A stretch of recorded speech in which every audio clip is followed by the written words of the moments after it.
একজন মানুষ যিনি একাই বিশ্ব ইতিহাসের গতিপথ পাল্টে দিয়েছিলেন। এক যাযাবর বালক থেকে হয়ে উঠেছিলেন ইতিহাসের সবচেয়ে ভয়ঙ্কর বিজেতা। তার নাম শুনলেই ইউরোপ থেকে এশিয়া পর্যন্ত শাসকদের ঘুম হারাম হয়ে যেত। তিনি চেঙ্গিস খান, মঙ্গল সাম্রাজ্যের প্রতিষ্ঠাতা, এক মহাযোদ্ধা এবং অবিসংবাদিত নেতা। কিন্তু কিভাবে একজন সাধারণ যাযাবর থেকে তিনি বিশ্বের অন্যতম শক্তিশালী শাসক হয়ে উঠলেন, কিভাবে তিনি বিশাল সাম্রাজ্য গড়ে তুললেন এবং তার মৃত্যুর পর কিভাবে তার সাম্রাজ্যের পতন ঘটল, আজকের ভিডিওতে থাকছে চেঙ্গিস খানের জীবন কাহিনী এবং মঙ্গোলিয়া সাম্রাজ্যের এক বিস্ময়কর বিশ্লেষণ। ভিডিওটি শেষ পর্যন্ত দেখুন, কারণ এই গল্প শুধু ইতিহাস নয়, এটি এক মহাকাব্য।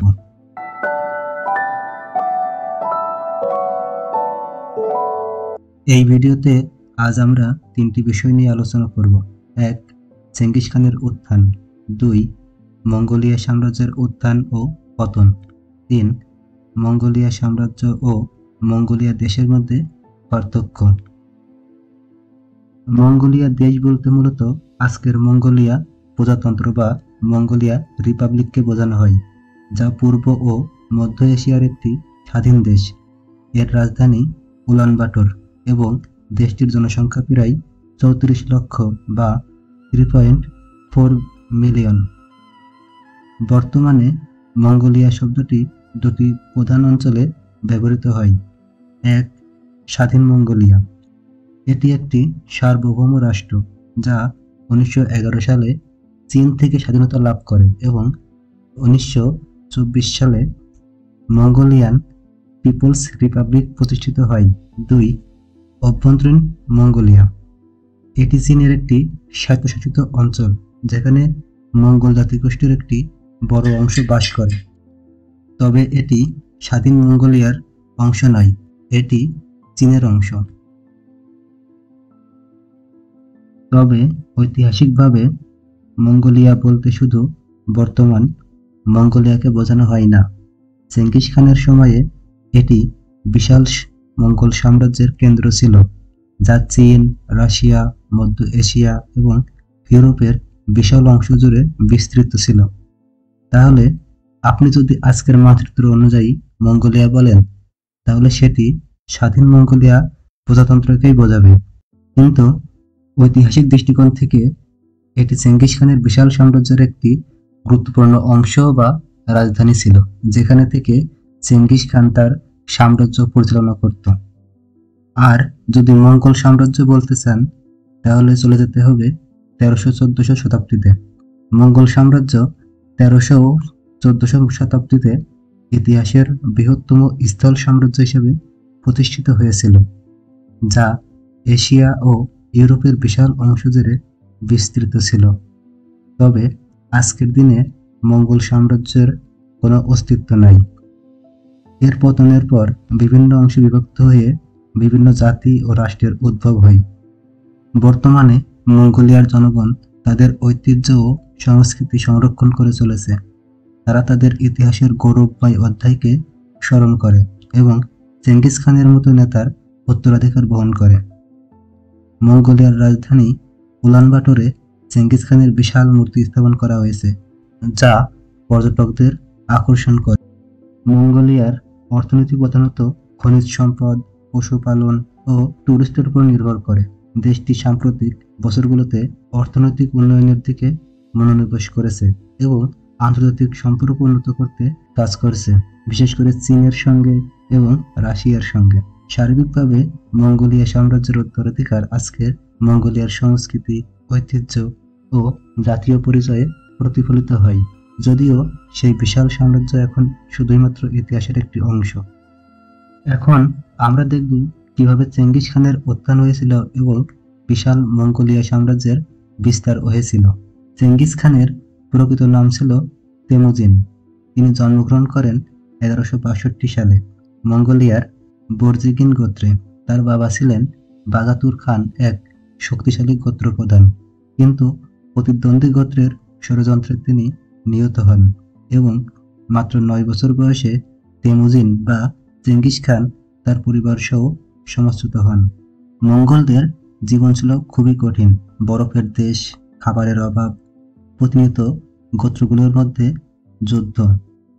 নিজের মায়ের সঙ্গে একাধিক দিন না খেয়ে কাটাতে হয়েছিল চেঙ্গিস খানকে। জীবনের প্রথম শিক্ষা তিনি পেয়েছিলেন, এখানে বেঁচে থাকতে হলে যুদ্ধ করতে হবে। তেমুজিন যখন কিশোর, তখনই তিনি বুঝতে পারেন যে এই পৃথিবীতে টিকে থাকতে হলে শুধু শক্তিশালী হওয়া যথেষ্ট নয়, প্রয়োজন বুদ্ধি, কৌশল এবং নেতৃত্বের ক্ষমতা। তেমুজিন সিদ্ধান্ত নেন তিনি শুধুমাত্র নিজের গোত্রের নেতা হবেন না, বরং পুরো মঙ্গল জাতিকে একত্রিত করবেন। সেই মতবাদ অনুযায়ী প্রথমে তিনি নিজের কিছু অনুগামী তৈরি করেন। এরপর একের পর এক গোত্রকে দখল করতে শুরু করেন তিনি। কিন্তু এটা সহজ ছিল না। প্রতিদ্বন্দ্বী নেতারা তাকে হত্যা করতে চেয়েছিল, তার বিরুদ্ধে শুরু করে ষড়যন্ত্র করতে। এমনকি তিনি একবার শত্রুদের হাতে বন্দী হয়েছিলেন, কিন্তু তিনি পালিয়ে যান এবং আরো শক্তিশালী হয়ে ফিরে আসেন। অবশেষে 1206 সালে সমস্ত মঙ্গল গোত্র তাকে চেঙ্গিস খান উপাধিতে ভূষিত করেন। এখানে চেঙ্গিস শব্দের অর্থ সর্বোচ্চ শাসক। এখান থেকেই শুরু হয় তার সাম্রাজ্য গড়ার যাত্রা। চেঙ্গিস খান বুঝেছিলেন কেবল মঙ্গলদের একত্রিত করাই যথেষ্ট নয়, প্রয়োজন আরও শক্তি। তিনি তার সেনাবাহিনীকে বিশ্বের সবচেয়ে ভয়ঙ্কর বাহিনীতে রূপান্তর করেন।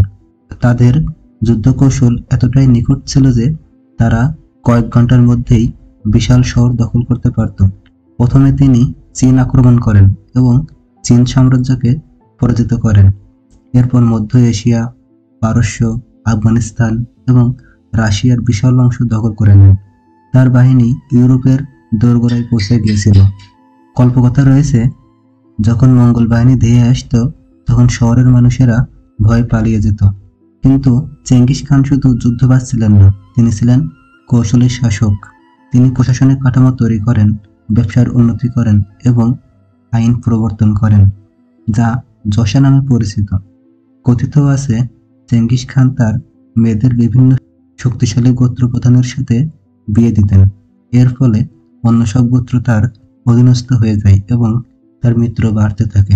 1227 সালে চেঙ্গিস খান এক যুদ্ধে আহত হন এবং কিছুদিন পর তিনি মারা যান। তবে তার মৃত্যুর কারণ আজও রহস্য ঘেরা। কেউ বলে তিনি যুদ্ধক্ষেত্রে আহত হয়েছিলেন, আবার কেউ বলে অসুস্থতায় মারা গিয়েছিলেন। তার মৃত্যুর পর তার বিশাল সাম্রাজ্য 4 ভাগে বিভক্ত হয়ে পড়ে। তার উত্তরাধিকারীরা পরস্পরের বিরুদ্ধে যুদ্ধ শুরু করে এবং ধীরে ধীরে মঙ্গল সাম্রাজ্য দুর্বল হয়ে পড়ে। কিন্তু ইতিহাসের পাতা থেকে চেঙ্গিস খান হারিয়ে যাননি। তার শাসন ব্যবস্থা, যুদ্ধ কৌশল এবং বিশ্বজয়ের গল্প আজও গবেষকদের জন্য রহস্যময়। চেঙ্গিস খান ছিলেন এক বিস্ময়। তিনি ছিলেন নির্মম, কিন্তু একই সঙ্গে তিনি ছিলেন কৌশলী নেতা। তার জীবন থেকে আমরা শিখতে পারি কঠিন পরিস্থিতির মধ্যেও কিভাবে নেতৃত্ব দিতে হয়। আপনার কি মতামত? চেঙ্গিস খান কি ছিলেন এক মহান নেতা নাকি এক ভয়ঙ্কর দখলদার? কমেন্টে জানান। আর যদি ভিডিওটি ভালো লেগে থাকে তাহলে লাইক, শেয়ার ও সাবস্ক্রাইব করতে ভুলবেন না।